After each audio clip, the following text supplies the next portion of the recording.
বর্তমান বাংলাদেশের পরিস্থিতি এখন এমন, যতই হক কথা বলেন, হক কথা বললে আপনার বিরুদ্ধে শুরু হয়ে যাবে। তুমি মেসওয়াক করা ফজিলত তো জানো, খাওয়ার শেষে মিষ্টি মুখের হাদিসটাও মানো। বলেন না, তুমি মেসওয়াক করা ফজিলত তো জানো, খাওয়ার শেষে মিষ্টি মুখের হাদিসটাও মানো। তুমি যেই কালিমার দাওয়াত দিলে বুকেতে নেয় তুলে, দেখো সেই কালিমার ব্যাখ্যা লিখে কেউ জেলেতে পড়ে। তুমি যেই কালিমার দাওয়াত দিলে বুকেতে নেয় তুলে, দেখো সেই কালিমার দাওয়াত দিয়ে কত জন আজ জেলে। তুমি যেই কোরআনের ওয়াজ করলে হাদিয়া তওফা মেলে, দেখো সেই কোরআনের ব্যাখ্যা লিখে কেউ ফাঁসিতে ঝোলে। ঠিক কিনা? তুমি দুনিয়ার মোহে জীবনের মায়া ছাড়তে পারো না, প্রভুর রাহে প্রাণ বিলিয়ে দিতে জানো না। কেমন মুসলমান তুমি একটু ভাবো না, কেমন তোমার ঈমান একটু বলো না। ঠিক কিনা? সম্মানিত বন্ধুগণ আমার, আর আলোচনা দীর্ঘ করব না, সরাসরি আলোচনায় ফিরে যাব। কেমন ঈমান আপনার হতে হবে? আপনার সন্তানকে বড় করতে হলে কেমন ঈমান আপনার সন্তানের প্রয়োজন? আপনার কেমন ঈমানের প্রয়োজন?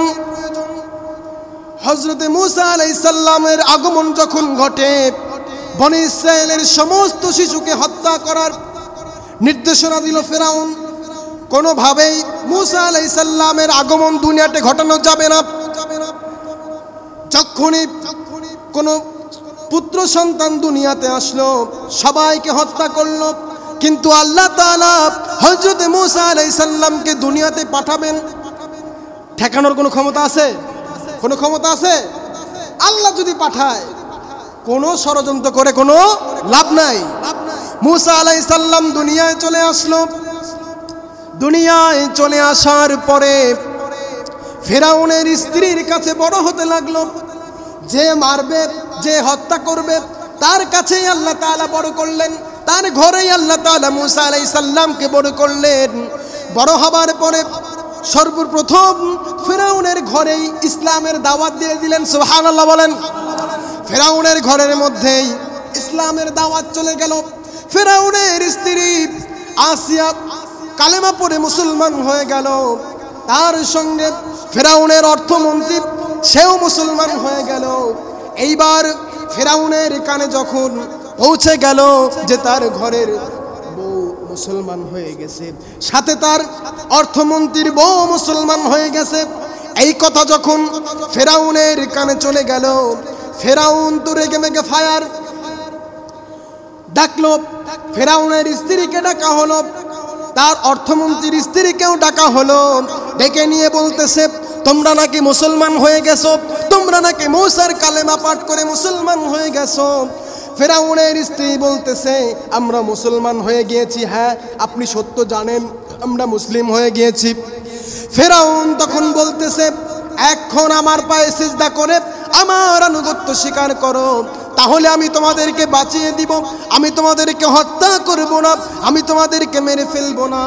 ফেরাউন যখন এই কথা বলল, ফেরাউনের স্ত্রী সহ ফেরাউনের অর্থমন্ত্রীর স্ত্রী বলল, কখনো সম্ভব না, কোশ্চেন কালেও সম্ভব না, আমার জীবন চলে যাবে, আমার প্রাণ চলে যাবে, তবু আমি এই কালেমা ছাড়তে পারবো না। এই কালেমা একবার ধরেছি, এই কালেমা ছাড়তে পারবো না। তুমি যা ইচ্ছে করো, আমাদের জীবন নিয়ে নাও, আমাদের হাত নিয়ে নাও, আমাদের পা নিয়ে নাও, আমাদের জীবন নিয়ে নাও, কিন্তু আমরা কালেমা ছাড়বো না। কথা বলেন ঠিক কিনা? বুকের ভিতরে আপনার কালেমা এমন ভাবে গাঁথতে হবে, যত যাই হয়ে যাক, বন্দুকের নল যদি আপনার কপালে ঠেকানো হয়, তবুও কালেমা ছাড়া যাবে না। এইরকম ঈমান আপনার হতে হবে। আপনার সন্তানকে মেরে ফেলছে, তখন আপনার ঈমান হারা হওয়া যাবে না। আপনাকে যদি বলা হয় আপনার ছেলেকে মেরে ফেলা হবে, আর তার বিনিময় এই অবৈধ কাজটা, এই ইসলাম বিরোধী কাজটা করো, আপনি কি করবেন? বেশিরভাগ মানুষই করবে। বেশিরভাগ মানুষই করবে। আমাদের ঈমান দুর্বল, আমাদের ঈমান শক্ত হতে হবে। দেখুন ফেরাউনের স্ত্রীর কি ঈমান। ফেরাউন যখন বলল আমার পায়ে সিজদা করো তোমরা দুইজন, তোমাদের দুজনকে মাফ করে দিব, আমার আনুগত্য করো, আমাকে খোদা হিসেবে স্বীকার করো। ফেরাউন যখন এই কথা বলল কেউ রাজি হলো না। এইবার ফেরাউন তার অর্থমন্ত্রীর স্ত্রীকে বললেন তুমি কালেমা পড়ো, তুমি তোমার কালেমা ছেড়ে আমার পায়ে সিজদা করো, আমার পায়ে সিজদা করে আমার আনুগত্য স্বীকার করে আমাকে তুমি খোদা হিসাবে মেনে নাও। যদি তুমি মেনে নাও তাহলে তোমাকে মাফ করে দিব, আর যদি তুমি মাফ না করো, যদি তুমি আমার কথা মেনে না নাও তাহলে তোমাকে শাস্তি দিব। কিন্তু তারা রাজি হলো না। ফেরাউন এইবার তার লোকদের নির্দেশ দিল একটা বড় কড়াই আনো। কড়াই আনো, কি আনো? বড় কড়াই আনো।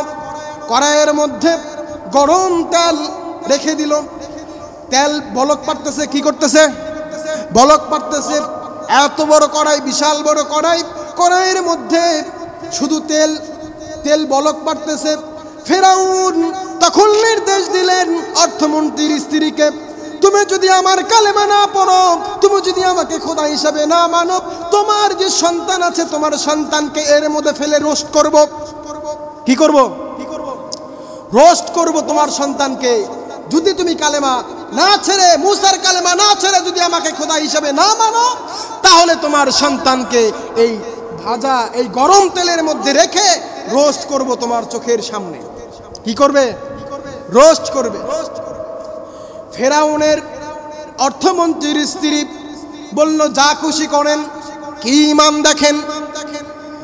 অর্থমন্ত্রীর স্ত্রীর কোল থেকে সন্তানকে ছিনিয়ে নিয়ে গরম তেলের মধ্যে ছেড়ে দিল। মুহূর্তের মধ্যে ছেলেটা রোস্ট হয়ে গেল। বার সামনে তার সন্তানকে মেরে ফেলা হলো। এইবার ফেরাউন বলতেছে এখনো তোমার সময় আছে, এখনো সময় আছে, তুমি মুসার কালেমা ছেড়ে আমাকে সিজদা করো, আমাকে খোদা হিসেবে মেনে নাও। কিন্তু ফেরাউনের অর্থমন্ত্রীর স্ত্রী কোনোভাবেই রাজি হলো না। বলল যা খুশি করো, যা ইচ্ছে করো, কিন্তু আমি আল্লাহর পথ ধরেছি, ওই পথ ছাড়তে পারবো না। সুবহানাল্লাহ বলেন। আল্লাহর পথ ধরেছি, এই পথ আর ছাড়তে পারবো না, যদি আমার জীবন চলে যায় যাক। ফেরাউন তো রেগে মেগে ফায়ার। ফেরাউন এইবার তার লোকদের নির্দেশ দিলেন অর্থমন্ত্রীর স্ত্রীকেও সেই গরম কড়াইয়ের মধ্যে ছেড়ে দিতে। ফেরাউনের স্ত্রী রোস্ট হয়ে গেল, মাথা ফেটে ফিনকি দিয়ে মগজগুলো বের হয়ে গেল। এই করুণ দৃশ্য এতক্ষণ ধরে ফেরাউনের স্ত্রী আসিয়া নিজ চোখে দেখতেছিল।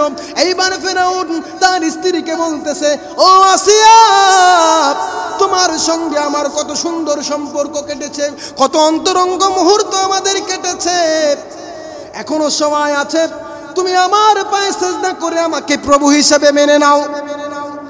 কিন্তু ফেরাউনের স্ত্রী কোনোভাবেই রাজি হলো না, কোনোভাবেই রাজি হলো না। ফেরাউনের স্ত্রী যখন কোনোভাবেই রাজি হলো না, ফেরাউন নির্দেশ দিলেন তাকে তক্তার সঙ্গে বাঁধার জন্য। কিসের সঙ্গে? জোরে বলেন। এতক্ষণ কিন্তু সে নিজ চোখে দেখেছে কিভাবে ফেরাউনের অর্থমন্ত্রীর স্ত্রীকে হত্যা করেছে, তার সন্তানকে হত্যা করেছে, নিজ চোখে এগুলো প্রত্যক্ষ করেছে, সে নিজ চোখে দেখেছে। তারপরেও তার কি ঈমান, সে বলেছে তুমি আমার সঙ্গে যা ইচ্ছে তাই করো, আমি আল্লাহ তাআলার পথ ধরেছি, এই পথ ছাড়তে পারবো না। ফেরাউনের স্ত্রীকে তক্তার সঙ্গে বাঁধা হলো। কান খরগোশের মতো খাড়া করে শোনেন, ফেরাউনের স্ত্রীকে তক্তার সঙ্গে বাঁধা হলো, দুই হাত এইভাবে বাঁধা হলো। ফেরাউনের স্ত্রী আসিয়ার হাতে পেরেক মারা হলো। কি মারা হলো? কি মারা হলো? পেরেক মারা হলো। ব্যথার যন্ত্রণায় সহ্য করতে না পেরে আল্লাহ তাআলাকে ডাক দিয়ে বলতেছে মাবুদ, ফেরাউনের হাত থেকে তুমি বাঁচাও, এই জালেমের হাত থেকে তুমি আমাকে বাঁচাও। ফেরাউনের স্ত্রী চিৎকার করে আল্লাহ তাআলাকে ডাকতেছে। ফেরাউন লোক সমাজে, লোক সম্মুখে, সকলের সামনে তার স্ত্রীকে উলঙ্গ করলো। কি করলো? উলঙ্গ করলো, হাজার হাজার মানুষের সামনে তার শরীর থেকে সমস্ত জামা কাপড় সরিয়ে ফেললো, তার হাতে পেরেক মারা হলো। ব্যথার যন্ত্রণা সহ্য করতে করতে তার আরেক হাতে আবার পেরেক মারা হলো। কি মারা হলো? পেরেক মারা হলো। ব্যথার যন্ত্রণা সহ্য করতে পারতেছে না, পুরো শরীর উলঙ্গ। হাজার হাজার মানুষ তার এই শাস্তি দেখতেছে, তার শরীর দেখতেছে। কি ভয়ানক অবস্থা! ফিরআউনের স্ত্রী সহ্য করতে পারতেছে না, আল্লাহ তাআলাকে ডাক দিয়ে বলতেছে, এ মাবুদ, আমি তো আর সহ্য করতে পারতেছি না, আমি তো আর সহ্য করতে পারতেছি না, এই ফিরআউনের হাত থেকে তুমি আমাকে বাঁচাও। আল্লাহ তাআলা জিবরাইলকে ডাক দিয়ে বলতেছে, এ জিবরাইল, যা যা যা, দ্রুত চলে যা, আসিয়ার সামনে আমার জান্নাতের একটা প্রতিচ্ছবি দেখিয়ে দে। সুবহানাল্লাহ বলেন। আসিয়ার সামনে সেই প্রতিচ্ছবি, জান্নাতের প্রতিচ্ছবি দেখানো হলো। আসিয়া হাসতেছে আর বলতেছে, কালেমা পাঠ করতেছে। আসিয়ার ব্যথা অনুভব করতেছে না, তার শরীরের সমস্ত অঙ্গ প্রত্যঙ্গে নির্যাতন করে তাকে দুনিয়ার থেকে বিদায় দেওয়া হলো, দুনিয়া ছেড়ে চলে গেল। তবুও ঈমান ছাড়লো না। ফিরআউনের অর্থমন্ত্রীর স্ত্রীর কথা দেখেন, তার নিজের সামনে তার সন্তানকে হত্যা করা হলো, কড়াইয়ের মধ্যে ফেলা হলো, তবুও ফিরআউনের স্ত্রী ঈমান হারালো না। ফিরআউনের স্ত্রী ঈমান হারালো না, ফিরআউনের অর্থমন্ত্রীর স্ত্রী ঈমান হারালো না, ফিরআউনের অর্থমন্ত্রীর স্ত্রী ঈমান হারাইলো না। তার সন্তান যখন কড়াইয়ের মধ্যে রোস্ট হইতেছিল আর তখন তিনি হাসতেছিল, সেই সন্তান তখন বলতেছিল, ও মা, তুমি কেউ কোনো টেনশন করো না, সবাই দেখতেছে আমি কড়াইয়ের মধ্যে রোস্ট হচ্ছি, কিন্তু আমি আল্লাহর জান্নাতে ঘুরে বেড়াচ্ছি।